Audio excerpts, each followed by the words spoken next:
Hanggang 10:00 ulit o puwedeng up to sawa. Oh, ito, si Recul mga kabatas natin, dun sa mga gustong pumunta sa year-end party, 'yan tutugtugin yung Murali, marami tutugtugin yung mga may piyesa-piyesa diyan i-ready niyo, yung mga pupunta na i-ready niyo rin 'yan, tugtugan 'yon, okey?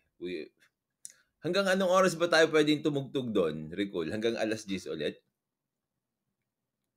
Hanggang 10:00 ulit o puwedeng up to sawa? Ano ba yung lugar?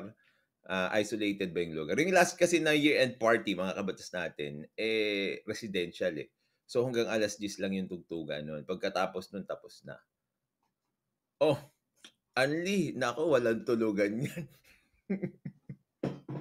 Ano lang, matulog kayo dun sa mga sasama sa year-end party, ha. Matulog kayo, isolated siya 24/6. Naku, hmm, yun lang.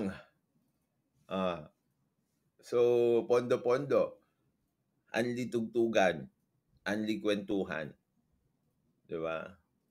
Usap-usap, unli talaga, puwede 24/7.